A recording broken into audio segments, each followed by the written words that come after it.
aí vai funcionar como uma espécie de clube do livro, vamos assim dizer, né? Eu não gosto muito de usar essa expressão, porque a gente não vai ficar preso só ao que o livro tá trazendo para nós, né? É óbvio que junto com aquilo que o livro traz, a gente vai conectar também os princípios, aquilo que a gente partilha dentro da Companhia de Daniel, mas o quanto realmente eu acredito que vai ser muito importante para nós nesse tempo, né? Eu sinto no meu coração que esses próximos meses, gente, setembro, outubro, primeiro que tá voando, voando, mas eu sinto que esses próximos meses são meses importantes e meio que decisivos no que diz respeito ao nosso preparo como corpo da Companhia de Daniel, para que a gente possa entender quais vão ser as estratégias que Deus vai nos dar para nos lançar. Porque a percepção que eu tenho, queridos, espiritualmente falando, é que o ano de 2024 vai ser um ano de grandes lançamentos. E quem que vai ser lançado? Ah, gostei, ó. Sirlene e Fernando já levantaram a mão. Nós seremos lançados, queridos, aqueles que se dispuserem, aqueles que entenderem o chamado, aqueles que realmente compreenderem a importância do seu posicionamento.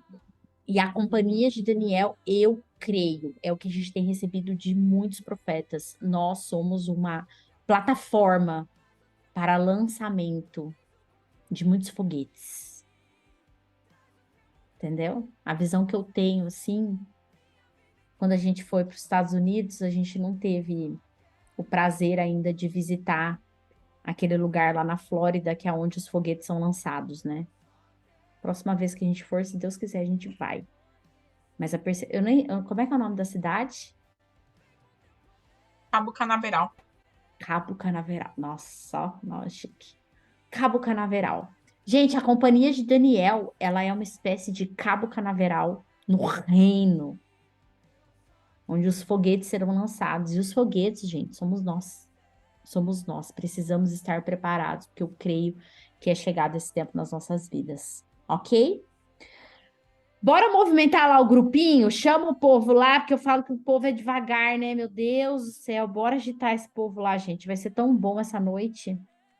Mas um dos meus objetivos também, eu espero ser bem específica com vocês, né? Tanto eu como os outros líderes que estarão aqui à frente também da Escola de Princípios. Dia de semana é puxado, é corrido, a gente tem vários compromissos. Então, uma das coisas que nós queremos focar aqui, quando a gente tiver os nossos encontros, é a objetividade. Porque não se trata de quantidade, mas de qualidade daquilo que a gente entrega, tá bom? Então, quem é dos casais aí, ontem teve teve o treinamento de casais, né? Hoje tem aqui a Escola de Princípios, domingo tem o nosso encontro. Então, a gente precisa cuidar um pouquinho que o objetivo não é sobrecarregar ninguém, tá bom? Vamos orar então, queridos? Vamos orar? Quero pedir para que você possa, nesse momento, realmente, como eu falei, eu sei que é desafiador por causa do dia, hoje o meu dia foi bem cheio por aqui também, mas que a gente possa, nesse momento, buscar esvaziar um pouquinho aí a nossa mente, para que o Espírito Santo possa ministrar aos nossos corações aquilo que ele tem para nós nessa noite. Amém? Pai, na autoridade do nome de Jesus, eu quero glorificar o teu nome, Senhor. Eu quero te agradecer, ó Pai. Te agradecer por mais esse start aqui dentro da companhia de Daniel. Eu creio, Pai, que esse mover, ó Pai, através desse tempo de ensino, esse tempo de consolidação, ele é importante e fundamental para aquilo que o Senhor deseja realizar através das nossas vidas.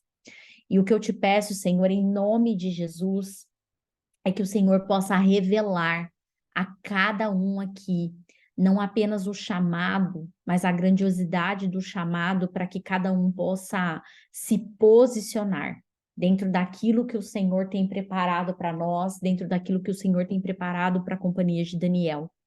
Pai, eu te agradeço, Senhor, porque é, eu percebo, eu sinto esse novo tempo sobre as nossas vidas, a abertura desse portal importante sobre as nossas vidas.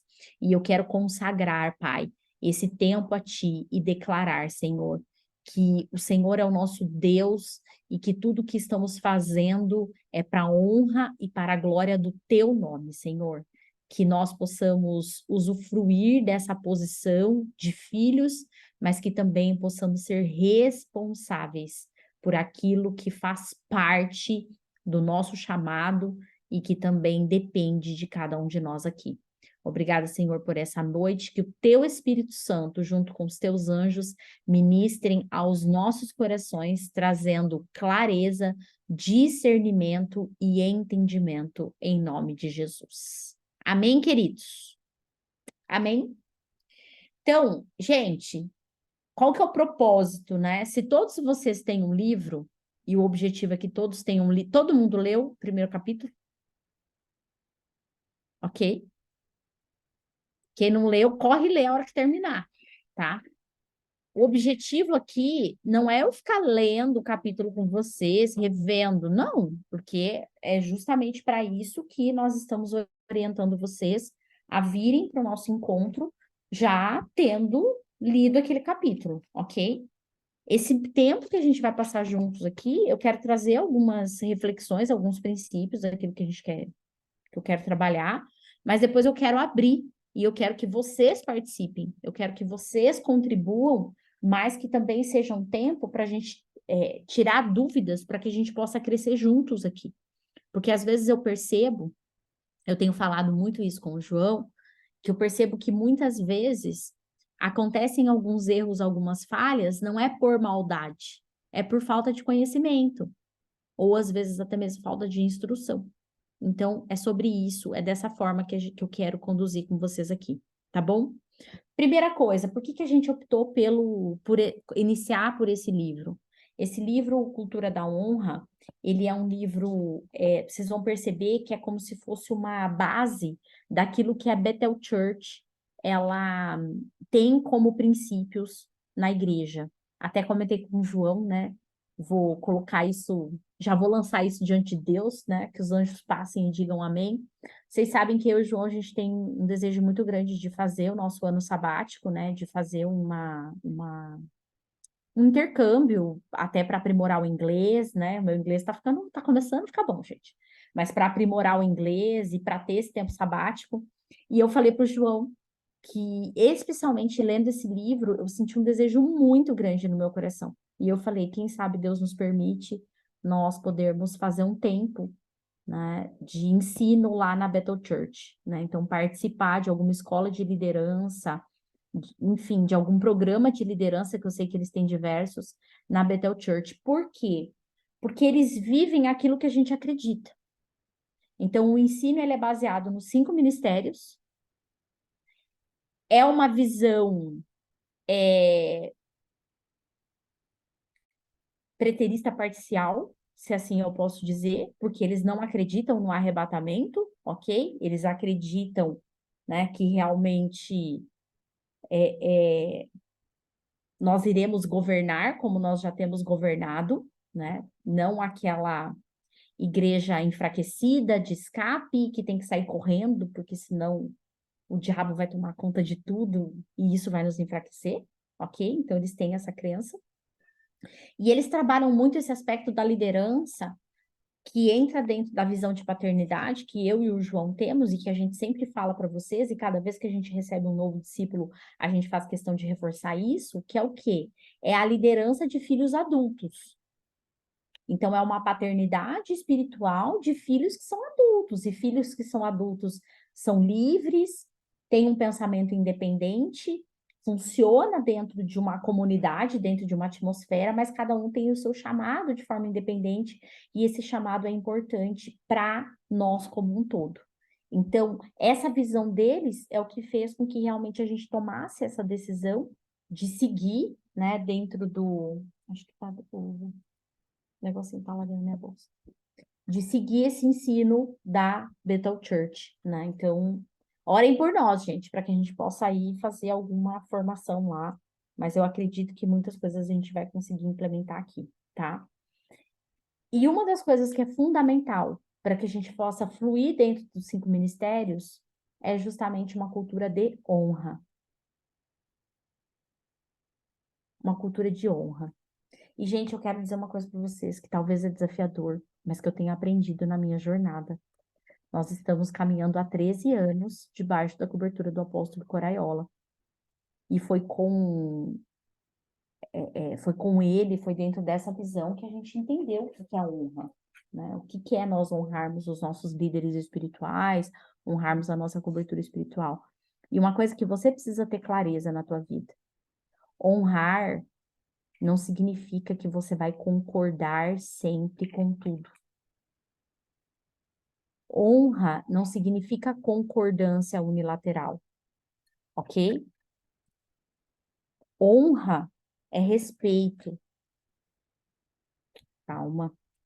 O João tá trazendo a câmera, porque essa câmera do... Só um pouquinho, gente. Eu vou ter que fechar aqui e pôr de novo. Aí, melhorou bastante. Ficou mais claro, né? Honra não quer dizer que a gente vai concordar absolutamente com todas as coisas. Mas a honra é quando nós confiamos que mesmo quando não há concordância, aquela pessoa, ela exerce uma autoridade sobre as nossas vidas. E dentro dessa autoridade, a gente precisa ter o respeito, ok? Então, eu falo, e muitas vezes eu falo isso para ele mesmo. Tem muita coisa do apóstolo que eu não concordo. Falar, apóstolo, se eu não concordo com o senhor. Tá tudo bem o senhor pensar dessa forma, mas eu não concordo. Quer ver uma coisa que eu pego no pé dele, que eu faço birra com ele, é a questão do aniversário. Ele não concorda, né, dentro da cultura judaica, mas não é nem a cultura judaica, né? Enfim, dentro de alguns estudos que ele fez, ele fala que a gente não deveria comemorar o aniversário, que é uma festa pagã e tudo mais. Eu falo, apóstolo, eu não concordo. Eu acredito que o aniversário, ele marca um ciclo nas nossas vidas. É o fechamento de um ciclo e o início de outro. E eu comemoro sim, eu comemoro a vida. Deus está me dando vida. Deus está me dando a oportunidade de eu passar mais um ano. Então, eu comemoro. Entendeu? Só que eu não o desrespeito por isso. Vocês percebem? É diferente essa relação, tá bom? E o que eu achei extremamente interessante, já entrando aqui no primeiro capítulo, a gente já falar aqui tanto da introdução como do primeiro capítulo. Uma coisa que eu achei extremamente importante, que trouxe a reflexão do livro, e depois eu quero ouvir um pouquinho de vocês, é que para nós atrairmos um ambiente de glória, para que a glória de Deus se manifeste. Quem aqui quer viver sinais, milagres e maravilhas? Gente, levanta a mão. Quem quer entrar nessa dimensão? Eu quero, entendeu? Eu quero. Se tem uma coisa que para mim é surreal, que até a música que estava tocando, para mim, uma das coisas assim mais que seria extraordinárias, andar sobre as águas. Gente, pare e pensa. Só que ao mesmo tempo eu fico assim, tá, mas andar sobre as águas é só para manifestar fé e glória, né? Mas, tipo, cara, você imagina, eu já tive um sonho, eu já sonhei uma vez, que eu tava num velório, um senhorzinho bem velhinho, que eu nem conhecia, mas eu orava e o senhorzinho levantava do caixão. Imagina você orar por ressurreição e você vê ali acontecendo na sua frente. O João já viveu uma experiência, né? Ele recebeu uma oração onde o osso cresceu. O João tinha uma perna assim, milímetros, né? Não sei nem se chegava a centímetro maior uma do que a outra. E o apóstolo Israel orou e o osso do João cresceu. Né? Eu vivi eu tenho uma experiência para mim que é muito sobrenatural, que é a questão da vacina. Então, quando foi para a gente mudar para Palmas, muita gente falou, ai, porque é dengue, não sei o quê, não sei o quê, e Deus me deu uma visão, eu aplicando uma vacina em mim, no João e nas meninas. E eu apliquei essa vacina, vira e mexe, quando eu lembro, reaplico essa vacina espiritual e nunca ninguém em casa teve dengue.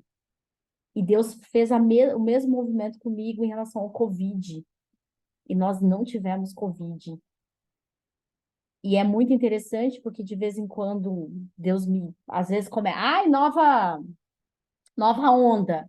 E aí eu vou e aplico neles. As meninas, elas testemunham. Vocês podem perguntar para elas, sabe? Mãe, isso prova a fé delas, né? Ela falou, mãe, é muito louco, porque o braço da gente fica doendo como se a gente tivesse recebido uma vacina de verdade. Eu falei, mas é de verdade, só é espiritual, mas é de verdade.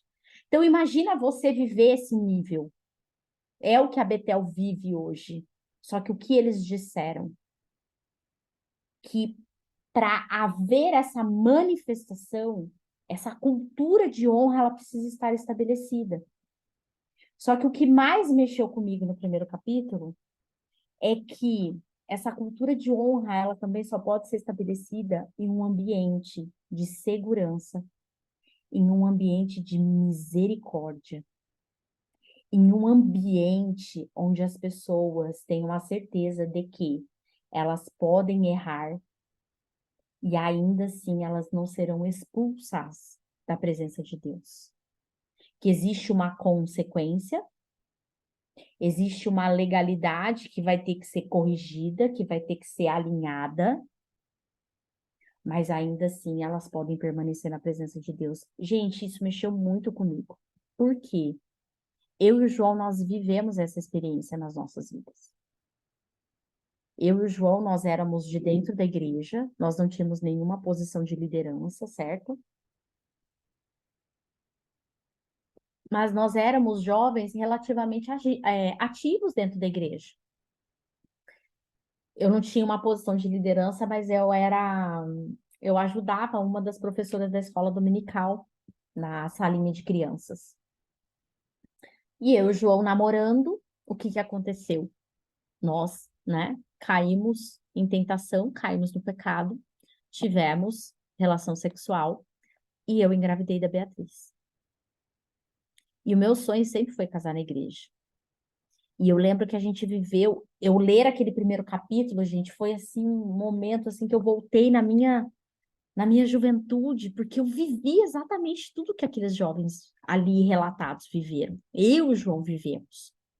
E nós vivemos exatamente aquela experiência. Porque o que que aconteceu? Quando eu e o João, né, engravidamos, então a gente passou por todo o processo de ter que contar para os nossos pais, de ter que contar, né, para os meus pais, para os pais do João, de ter que contar para a nossa família e de ter que contar para a igreja, de ter que falar para a igreja o que tinha acontecido.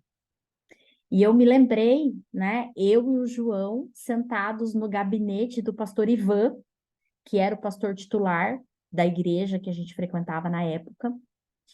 E foi um baita desafio para ele, porque fazia pouco tempo que ele havia assumido a liderança da igreja, gente. Para e pensa. O pastor que era anterior, ele havia ficado muitos anos na igreja e era um pastor extremamente assim rígido. A mesma situação havia acontecido com a minha cunhada, a irmã do João, um ano e meio antes, e ele não deixou a minha cunhada casar na igreja. A minha cunhada recebeu a bênção pastoral na casa da minha sogra. Então, a minha cunhada não casou na igreja, porque o pastor não admitiu. E eu me lembro quando a gente estava sentado lá no gabinete do pastor Ivan, ele falou para nós, ele falou, eu vou interceder na causa de vocês. Porque o que que ele entendeu? Que nós estávamos ali diante dele, arrependidos pelo que havia acontecido, mas nós estávamos dispostos a também, de certa forma, consertar um erro.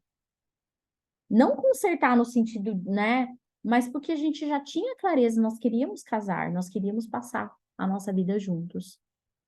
E ele intercedeu diante do conselho, porque nós éramos de uma igreja extremamente tradicional, aquela igreja que tem conselho, que tudo precisa ir para o conselho, precisa ser votado, precisa ser validado.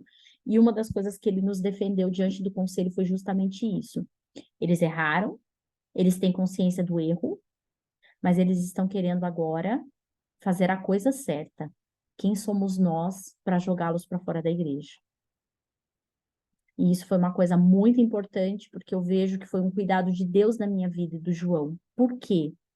Não querendo expor, né? Longe de mim isso, mas a minha cunhada nunca mais conseguiu uma conexão realmente. Minha cunhada, ela tem pavor de igreja.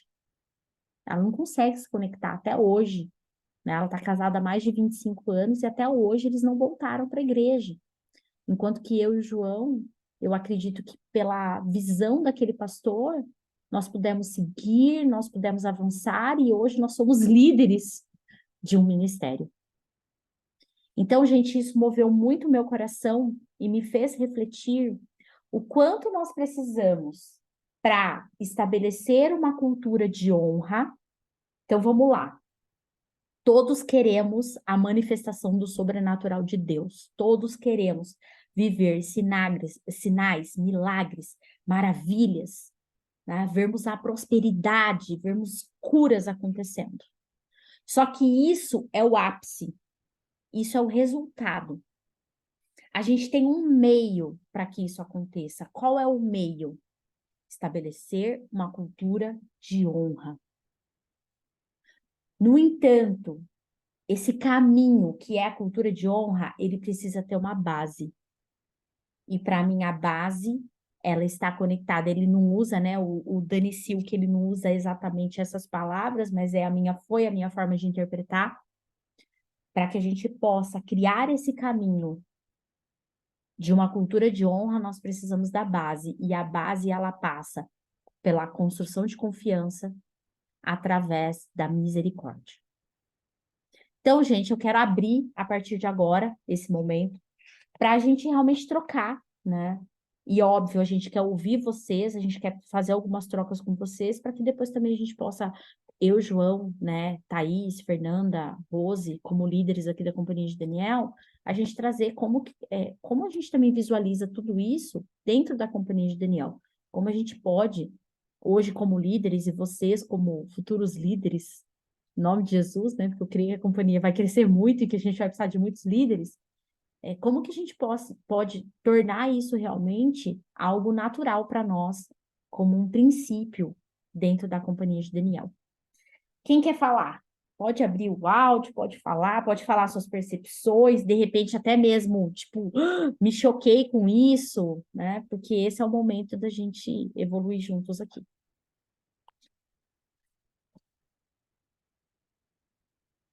Vou eu, né? Ah, ah. Ou eu ou a Adri, né? Gente, Quem... vai levantando a mãozinha aqui pelo chat aqui, que daí a gente vai indo na sequência. Pode Sigo falar, ou espero, Adri? Posso ir? Tá. pode. Para mim, mais uma vez, né? Uma série de paradigmas que eu revisito, né? Com a leitura desse primeiro capítulo. A minha história foi bastante parecida, mas o meu choque, e que conflita aí com talvez a educação que eu tive, porque eu não tive educação religiosa alguma. Tudo que eu busquei a respeito de religião de Deus, de Jesus, de, sei lá, santos e tal, eu ainda tenho muita dúvida hoje para tirar, para entender, para assimilar, né? Foi porque eu fui buscando ao longo da minha própria trajetória. Então, me vem um lance de tipo, nossa, fácil, né? A gente erra, depois a gente se arrepende, tudo certo, Deus me ama, show. Só que, primeiro que não é isso, né? Eu entendo que não é assim que funciona. Mas lá, na minha época, no meu erro, eu já era até bem mais velha, eu tinha 21 anos quando eu engravidei. Não tinha princípios de casamento, de nada, só tinha um sonho de casar, mas isso não era relevante, vamos dizer assim. Nunca achei que era pecado nada do que eu tinha feito, porque minha visão de mundo era completamente diferente. Porém, eu tomei o choque do livro para mim foi duas coisas que eu me debulhei de chorar, né?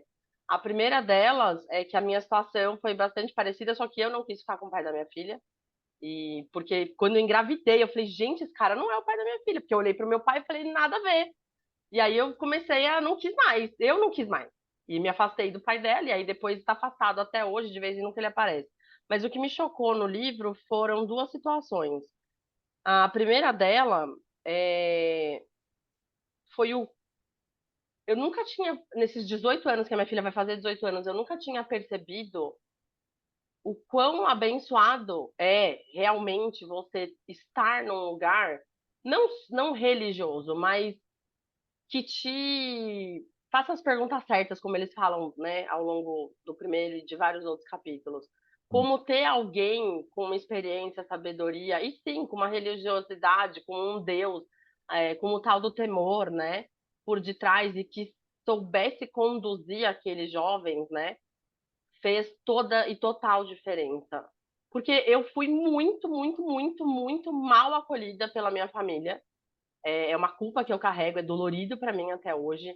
Eles queriam que eu tirasse de qualquer jeito, me levaram em tudo quanto é lugar que vocês possam imaginar. E eu só tinha uma coisa dentro de mim, eu não vou tirar. Quer ir no psicólogo? Vamos. Minha mãe, meu pai, meu pai ficava mais quieto, né? Mas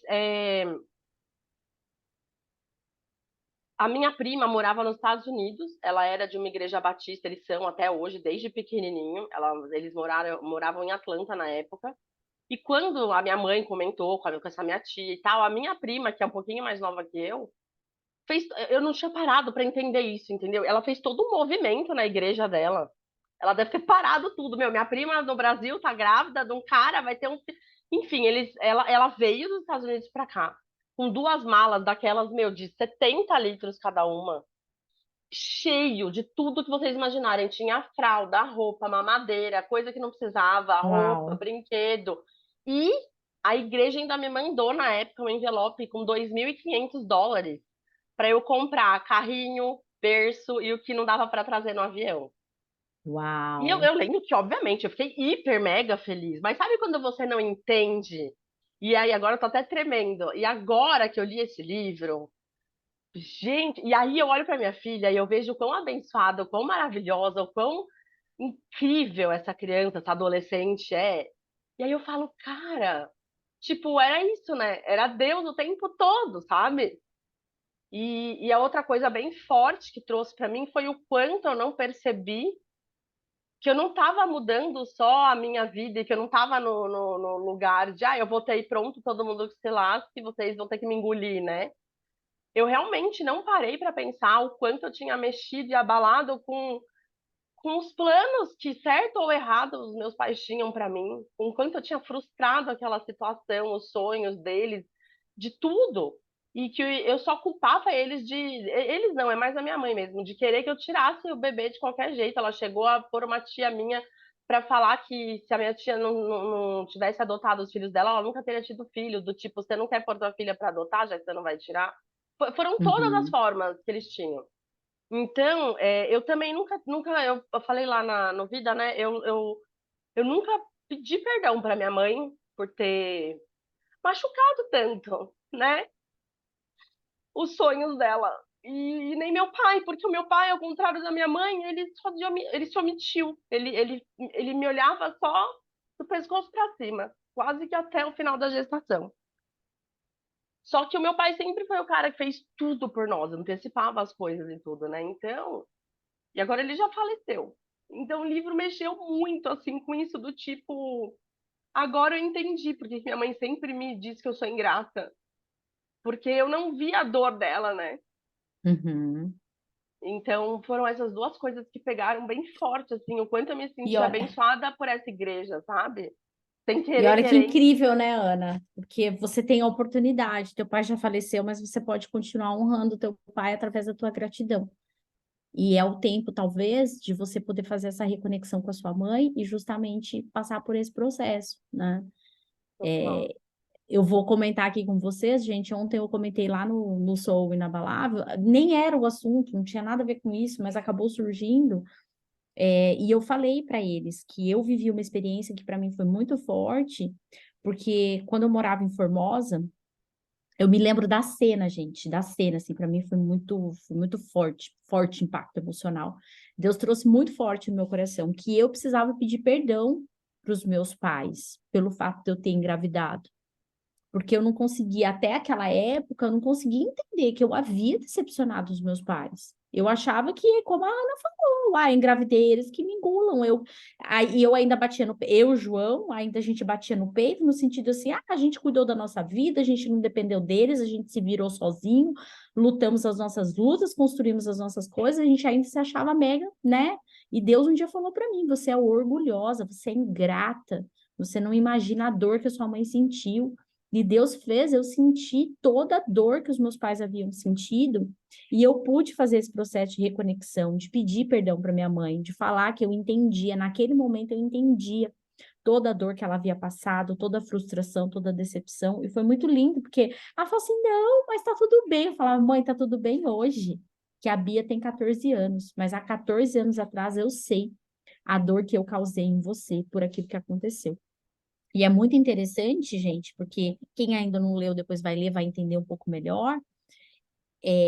O que fica muito claro dentro desse processo da cultura da honra é que uma coisa é o perdão, outra coisa são as questões que você precisa resolver quando você comete erros. Então você não fica livre. Não é assim, então te perdoei, vem cá, você se arrependeu, te abraço, vem cá que tá tudo bem. Não, peraí, eu te perdoo. Você tá perdoado. Mas olha só, dentro daquilo que aconteceu, existem consequências e agora você precisa saber lidar com isso, tá? Antes de eu passar para Adri Borges, eu só quero também trazer mais uma coisa que para mim, eu até comentei com o João, falei, cara, isso foi surreal. Isso é surreal. Porque é o que a gente trabalha dentro da restauração, é como a gente entende, mas para mim a forma mais incrível foi que o Dani, ele não parou no problema, tipo, o problema é só para contextualizar aqui, é um casal de jovens que era líder da igreja e eram namorados, eles transaram no verão e a menina engravidou. Como você lida com isso dentro da igreja? Né? Então, para o Dani, o problema não era a gravidez. Para o Dani, o problema não era o sexo. Ele foi investigar a fundo para entender o que havia levado aqueles jovens a caírem na tentação. Então é lindo porque ele vai lá na raiz do problema. Ele não fica aqui, ó, tentando podar as árvores. Vamos resolver isso aqui, né? Vamos abafar o caso, tira eles da liderança, vamos tratar, faz isso. Não! Ele foi com aqueles jovens investigando, investigando, investigando. E como a Ana falou, a importância de nós termos mentores espirituais na nossa vida, que ele foi investigando até identificar o ponto. Qual era o problema daquele jovem, né? E qual era o problema daquela jovem. Então, isso também é uma coisa que ficou muito claro para mim, que para nós estabelecermos uma cultura de honra, nós precisamos tratar as nossas raízes. Sem curar, sem tratar, sem conhecer as raízes que nos levam ao pecado, a gente vai continuar só apagando fogo, ao invés de resolver o problema em si, tá bom? Dri Borges. O que eu mais me chamou a atenção foi a raiz da moça, né, que ficou grávida, eu não lembro o nome dela, que a raiz dela era a falta de confiança, né? A raiz dela, por ela ter caído ali, foi a falta de confiança. E eu fiquei pensando como que a gente acha que confiança é uma coisa à toa, né? E não é. É uma coisa muito profunda, né, no ser humano. Se a gente não confia, a gente pode cair em certas tentações que a gente não estava vendo, né? E o fato do pastor ter lembrado de quando fizeram a oração e quebrou toda a maldição sobre aquela criança e fez ela praticamente Porque, ressuscitar. porque essa é a diferença, gente. Dentro de uma cultura de honra, qual é a grande questão? Quando você cumpre princípios, a honra se manifesta. Então, quando aquele casal passou por todo o processo de conserto, todo o alinhamento, e houve aquela oração, né, quebrando toda a maldição sobre aquela criança, integrando aquela criança dentro do corpo de Cristo, porque eu não sei se vocês sabem, João, se você conseguir levantar para mim essa passagem, qual que é o grande problema do filho bastardo, gente? O filho bastardo o filho bastardo não é só o filho do adultério. Filho bastardo é todo filho gerado fora de uma aliança de casamento. Viu, Ana? A gente precisa cuidar isso com a tua filha. Filho bastardo, todo filho gerado fora de uma aliança de casamento é considerado um filho bastardo. E por que que isso é tão sério espiritualmente falando? Porque existe uma passagem bíblica, o João está pegando lá, que diz que os bastardos não entrarão na Assembleia dos Santos. Então, espiritualmente, Posso ler? pode, por favor. Deuteronômio 23:2 diz assim: Nenhum bastardo entrará na Assembleia do Senhor, nem ainda a sua 10ª geração entrará nela.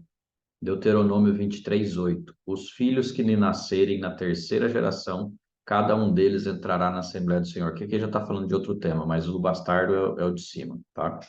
Então, presta atenção, é muito sério, porque não é só uma questão, e isso, gente, eu quero até trazer um parênteses aqui para vocês. João, marca isso aí, para a gente, inclusive, falar com o apóstolo Márcio, vocês vão entender a importância, gente, do seminário de libertação que a gente vai fazer semana que vem. Por quê? Ah, mas eu não tenho filho bastardo, vamos supor. Ah, meu pai e minha mãe, eu, Flávia, eu sei que eu não sou filha bastarda, tá bom? Porque meu pai e minha mãe, eles eram casados, aí depois eles tiveram a Fer, já casados, depois eu. A minha avó, mãe da minha mãe, e a mãe do meu pai, eu também sei que os filhos nasceram debaixo de uma aliança de casamento. Agora eu te pergunto, você conhece a história? Você conhece a 10ª geração que veio antes de você? Porque deixa claro nesse texto de Deuteronômio que os filhos bastardos não entrarão, mas até a 10ª geração não entrará. E qual que é o grande problema? Vocês vão perceber, quem tem filho fora de uma aliança de casamento, que era a questão que a gente teve que trabalhar muito com a Bia, gente, é uma perseguição espiritual muito forte.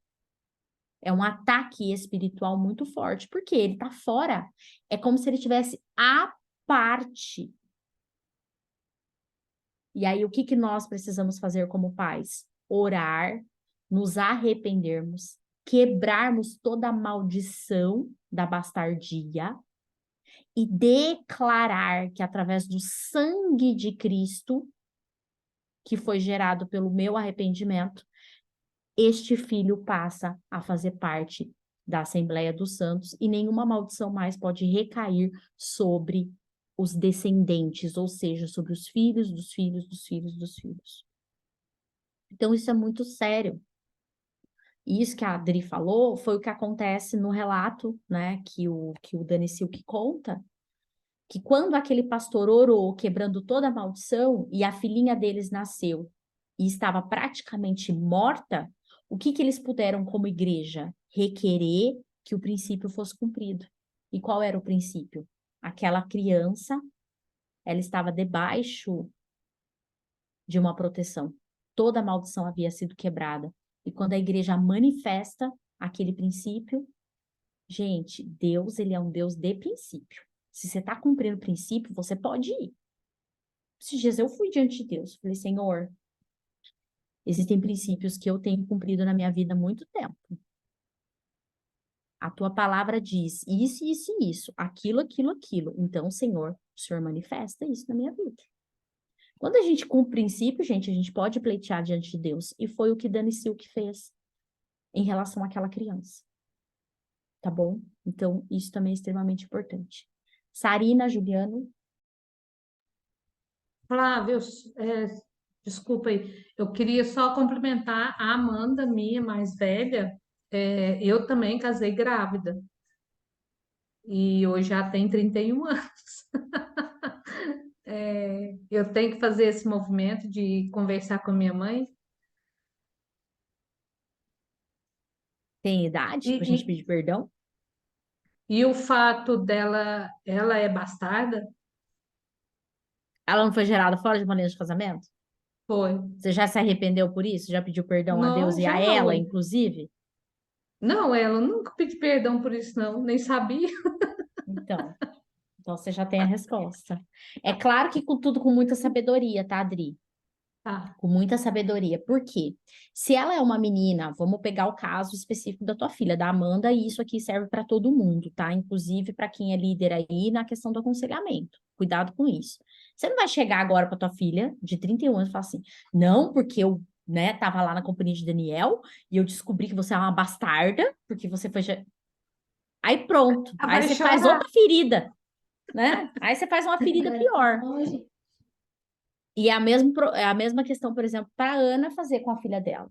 Olha só, filha, eu tive um entendimento muito importante que o filho gerado fora de uma aliança de casamento, né?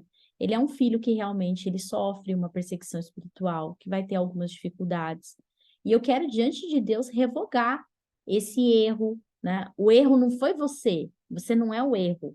O erro foi o meu comportamento, a minha posição de ter, né, gerado você fora de uma aliança de casamento. Então eu quero te pedir perdão. E aí você pode fazer uma oração, quebrando toda a maldição, né? E a partir daquele momento, incluindo ela na Assembleia dos Santos.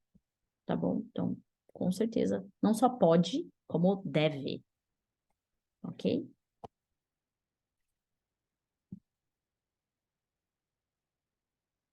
Boa noite, pessoal. Shalom, shalom. Oi. Para nós, o que foi marcante foi, assim, logo no começo do livro, a questão de entender a identidade do outro, ou olhar para a identidade do outro, né? Para mim, pelo menos, quando eu ouço falar assim, honra, a cultura da honra, etc., para mim é um pouco abstrato, honra, né? Fica aquela ideia assim, de como é que é a honra? Como é que eu vou honrar, né?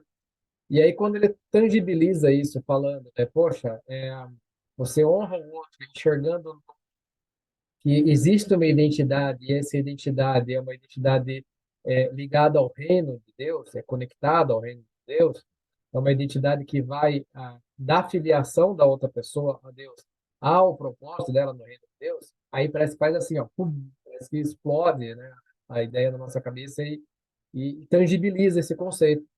E aí, quando ele conta no primeiro capítulo esse testemunho, né, que chama de grande incidente, fica evidente isso, né? Não houve julgamento.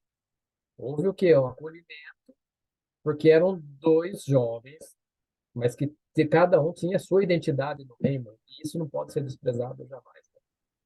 Então, Incrível. esse é o primeiro grande ponto assim que saltou aos nossos olhos. Olhar para o próximo e enxergar isso. Existe uma identidade, é uma identidade de filha, de filho, assim como nós somos filhas e filhos, e essa identidade ela também vai além, tem um propósito no reino. Aí, quando a gente faz essa leitura, imediatamente a nossa ótica muda, a conduta muda, e aí sim a gente passa a preferir uns aos outros em honra.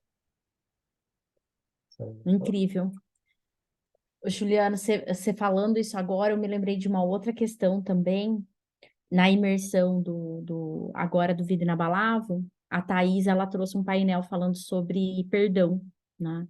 E no final ali, ela trouxe um vídeo, um recorte daquele filme A Cabana, que é aquela experiência, é aquele momento onde o pai da menininha, né, ele fala que ele não quer perdoar, que ele não quer, como assim não vai perdoar? E ali o homem que está representando Deus, né, ele fala assim, tá, mas, tipo, o que que você quer fazer com ele? E aí ele fala, se eu pudesse eu matava, né? Ele fala assim, tá, mas você precisa entender que ele também é meu filho. E que eu preciso também libertá-lo. Então é muito incrível isso que você está falando, Juliano, porque, e é claro, gente, a gente traz uma carga cultural, isso também ele fala no filme, ó, aqui no livro, sobre a questão das culturas, né, das tradições, da cultura familiar, das tradições religiosas. E eu vejo que a gente está vivendo um processo de uma grande transformação, por quê? Porque o líder religioso, o pastor, o bispo, né, o apóstolo, ele sempre foi muito cobrado sobre a postura dos discípulos. Então, imagina eu e o João, tá? De repente a gente fica sabendo um casal de, graças a Deus a gente não tem, né? Mas vamos imaginar, um casal de líder na companhia de Daniel, um adultério. Aí, qual sempre foi a preocupação dos líderes? O que as pessoas vão pensar de mim como líder? Sabendo que tem um casal dentro da companhia de Daniel que está nesse pecado. Então, essa coisa da reputação, do nome, sempre foi muito forte, né, para os líderes, principalmente evangélicos. E isso é uma das coisas que eles trazem, né, sobre a questão dessa identidade, de nós respeitarmos essa identidade, até no tratar, porque uma cultura de honra ela vai ser estabelecida quando eu olho para o Juliano Panza e eu sei que ele não é um pastor, eu sei que ele é um mestre. Então não adianta eu criar uma expectativa achando que ele vai fluir. É óbvio que em alguns momentos ele pode pastorear? Pode, assim como ele faz. Mas a essência dele é mestre. Que eu não posso cobrar, por exemplo, do Juliano Correia, que é um pastor, uma posição de um profeta ou de um evangelista, muito embora ele possa fluir como um profeta, pode. Ele pode fluir como evangelista? Pode, mas a essência dele é como pastor. E eles falam muito sobre essa questão, ele traz muito essa questão, como também sendo uma base importantíssima para a gente estabelecer essa cultura da honra. Ou seja, a honra, ela se dá quando eu respeito a identidade do outro, o chamado do outro. Quem aqui é do mundo do desenvolvimento humano, a gente fala tanto sobre perfil comportamental, não trate o outro como você gostaria de ser tratado, trate o outro como ele gostaria de ser tratado. E eu vejo que é esse respeito, essa conexão, essa permissão, ela está muito intrínseca na questão da honra. Tá?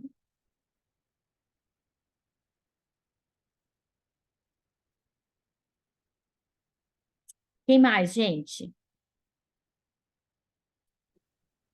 Flávia, queria falar. Pode Dani, falar. tá me ouvindo bem? É que eu não consegui levantar a mão aqui do celular. Bom, várias coisas me impactaram muito nesse primeiro capítulo. A primeira delas foram várias chaves que foram caindo, várias fichas que foram caindo, né? E acho que a primeira delas foi a questão do arrependimento.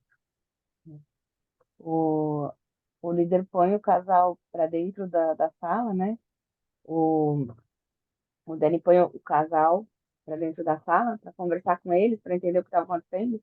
E a primeira coisa que ele deixa muito claro é que que ele percebeu que ele estava claramente arrependido, né?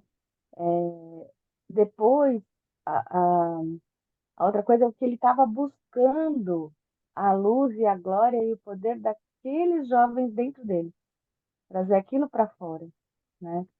Então, primeiro, assim, vamos olhar se eles estão no ponto do castigo e lei, né? Ou se eles estão no ponto do arrependimento e da glória. E aquilo foi uma coisa assim engraçada para mim.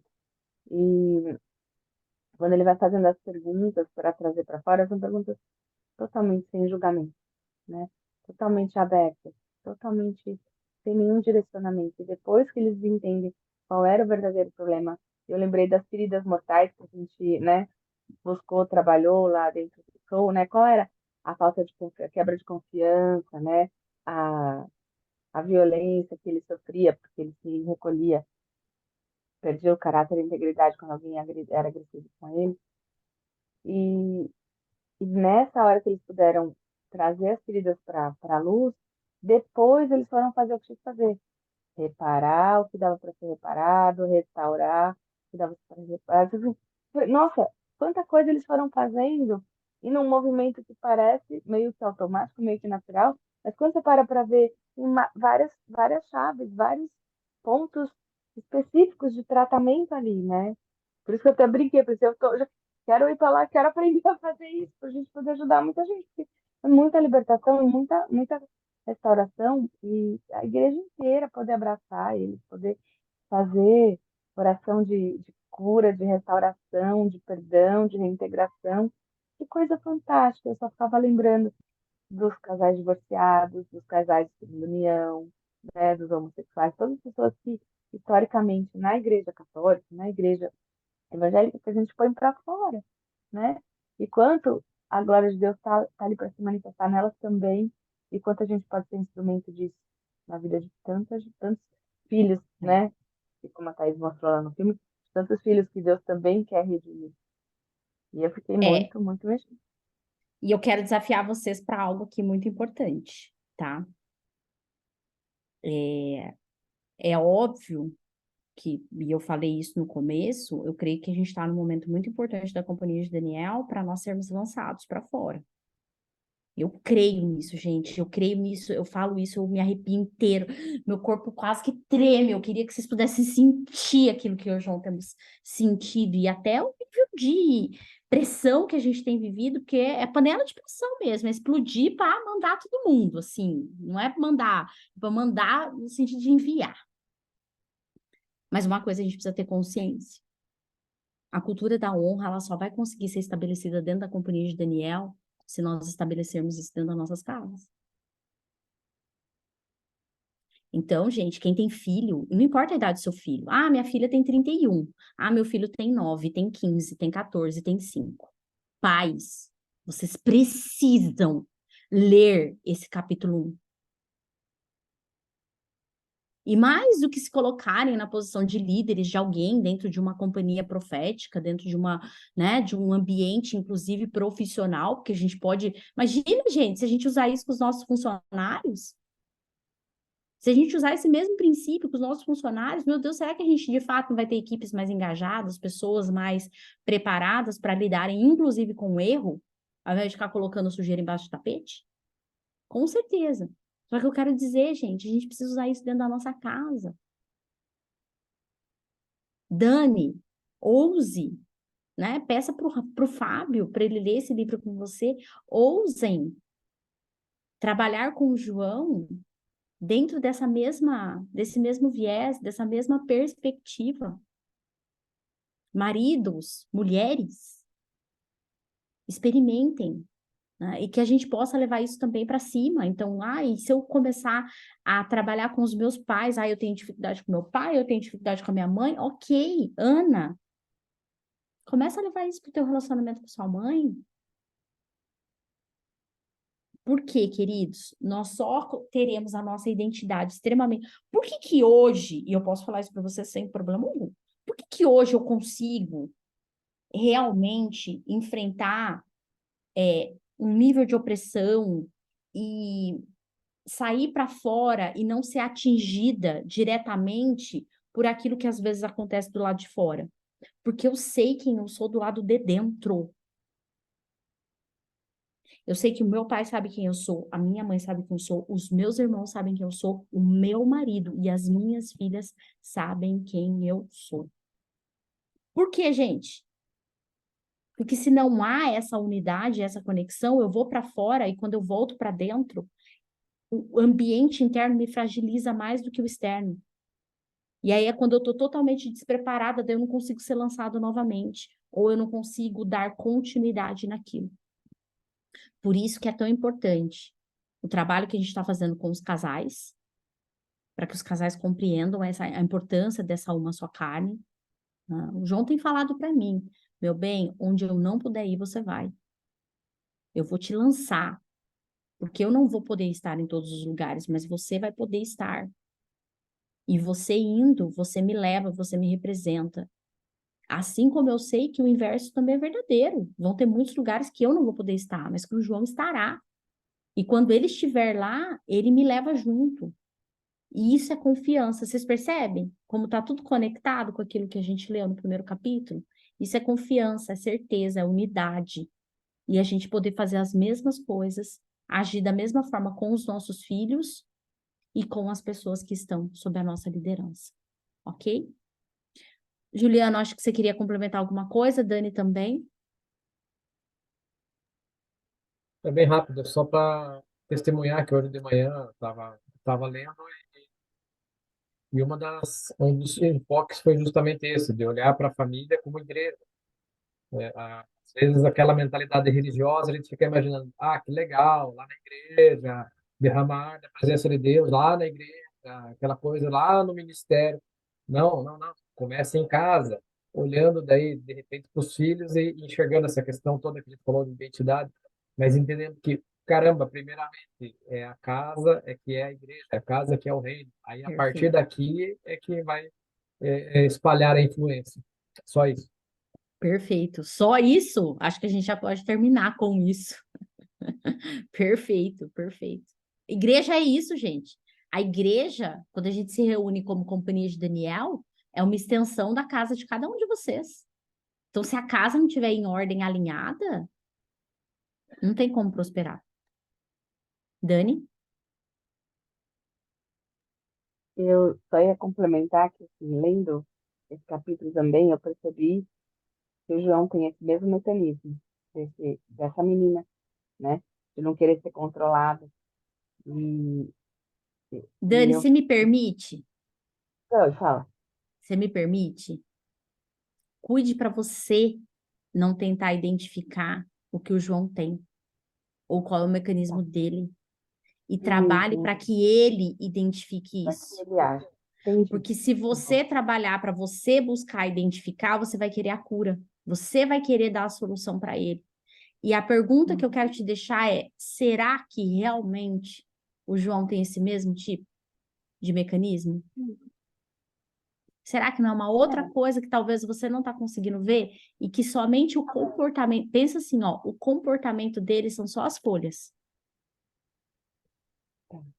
O não, é que ele já comportamento dele, verbalizou esse negócio de controlar, sabe? De ser controlado. Ele chegou a mas nenhum verbalizar. jovem Mas gosta, tem eu que quero dar. te dizer, entendeu? É que você tá no primeiro, a hora que chegar a Gabi, você vai concluir que, nossa, ai, acho que a Gabi é tão igual quanto o João. Nenhum, gente, qual é?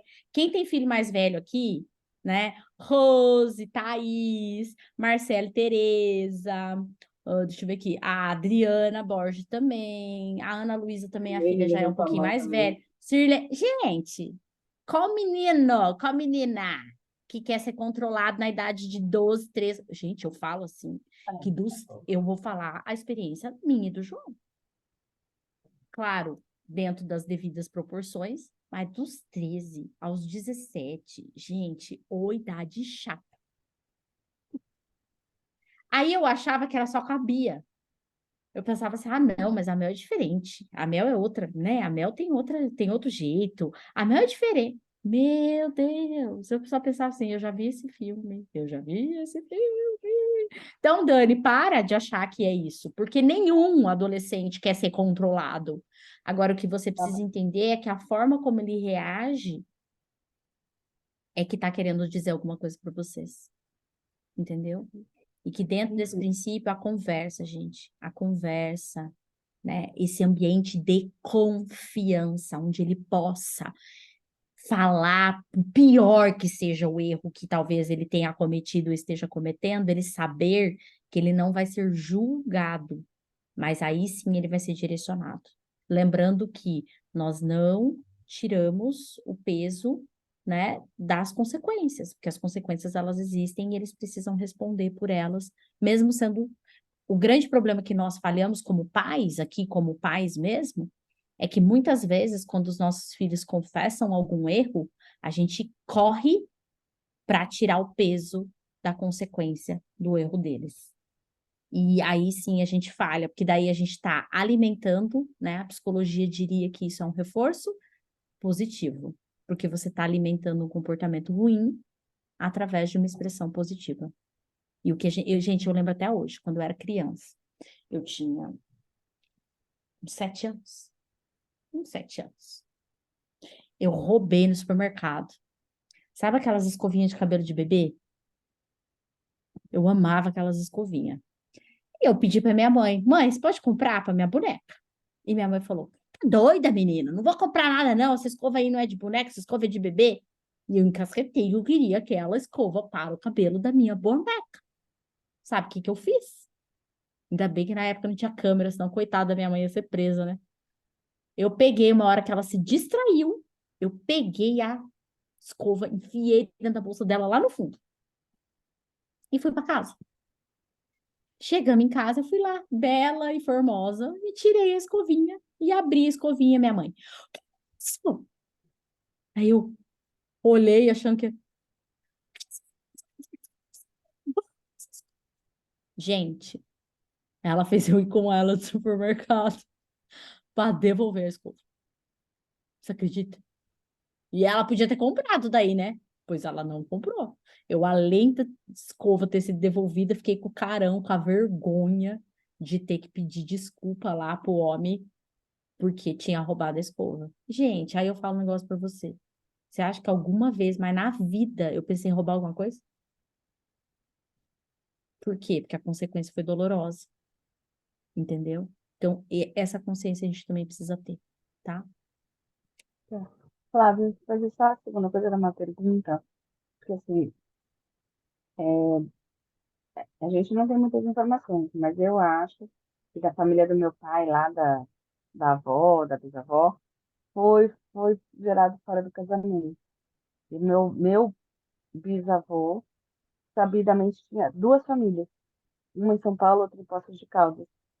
E descobriram já com um monte de filho dos dois lados, grandes, criados, e foi um furdum. E a minha avó ficou muitos anos sem ver o pai, até que lá, depois de muito tempo, a gente chegou a conhecer o bisavô, era uma figura, era, assim, era uma figura muito agradável, mas eu não sei com qual das bisavós ele era casado, Não se provavelmente nenhuma preocupe. das duas. Você vai participar do seminário do Márcio, não vai? Já. Então não se preocupa, porque independente de você saber com qual bisavó foi casado ou não, a gente vai quebrar tudo isso, não só na tua filha, não só na tua vida, mas na vida dos teus filhos também. E essa maldição vai ser zerada na tua família e nas próximas gerações que virão. Amém? Amém. Ok, gente. E aí, curtiram esse modelo? Bom, né? Ai, acho que a Fer tinha levantado a mão. Não sei se ela levantou, apagou, abaixou. Não, eu só ia fazer um comentário. Você tá falando, né, que adolescente não gosta de ser controlado. Gente, na verdade, depois de uma certa idade, quem é que gosta de ser controlado? Só quem talvez tenha alguma relação doentia, vamos assim dizer, né? Tipo, mas Quem é que gosta de ficar assim, não, olha, você tem que fazer isso, você tem que fazer aquilo, não vem cá porque eu quero saber. Então, tipo assim, se a gente que é adulto tem mais maturidade e não gosta de ser controlado, imagina adolescente. E esse é um cuidado que a gente precisa ter, né? A gente foi no mercado, a gente estava em Ponta Grossa esse final de semana passado, né? E aí o casamento foi no sábado, mas daí a gente aproveitou, foi um pouquinho antes do feriado, né? Aí na sexta-feira à noite, a Thaís ia fazer a famosa canjiquinha dela, daí não foi canjiquinha, o que que foi? O que que a gente fez, gente? Que a gente foi lá comprar para fazer? Risoto.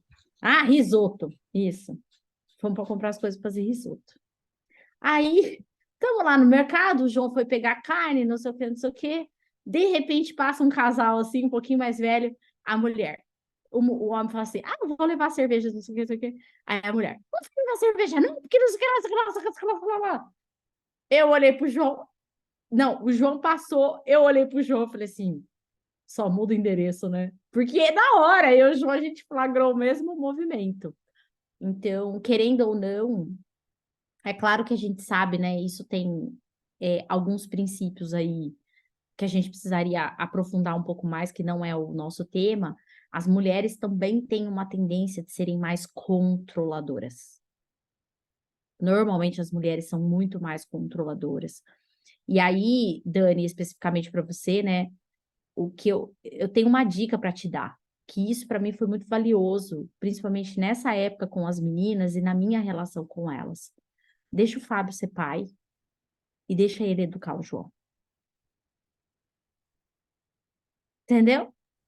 Estou Então, deixando. Inclusive, está sendo um perrengue aqui. mas O vão Fábio explodir. o Fábio está tendo que trabalhar e ainda dele que ele não modula muito bem, mas eu estou deixando. Vai lá que filho é teu. E é Agora é a hora do importante, pai. sabe por quê? Por duas coisas. Se é pai de menina, é a fase onde o homem mais reforça a identidade da menina. Gente, eu nunca tive problema com as meninas, das meninas ficar saindo atrás de guri ou qualquer coisa nesse sentido, ou querer sair beijando. Não. A Beatriz Benzeto namorou depois, né, teve um namorico, voltou com o primeiro namorado, casou. A Mel tem 18 anos, ela é super consciente, ela fala, mãe, eu não quero ficar namorando, ficar experimentando, ficar não sei o quê. Ela tem consciência de quem ela é como mulher, ela não precisa do reforço masculino de um menino, porque o pai fez esse reforço muito bem. Agora, quando a gente está falando de pai de meninos, é também o homem, é o pai que vai estabelecer o limite desse menino. Porque a tendência natural do menino, quando ele passa a ser adolescente, jovem, é ele querer, como o galinho, garnizé, cantar mais alto do que o galão, que é o pai. E quem vai colocar esse limite? Também é o pai. Então, por muito tempo, minha sogra brigava, né, com o meu sogro, falando que o meu sogro foi muito duro com o João e foi muito manso com a Lígia. E eu falo para minha sogra, pois ele fez o trabalho dele certinho.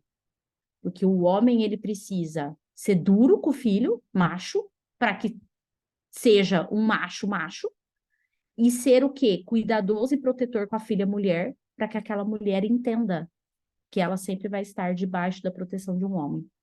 Então, isso também é muito importante, tá, gente?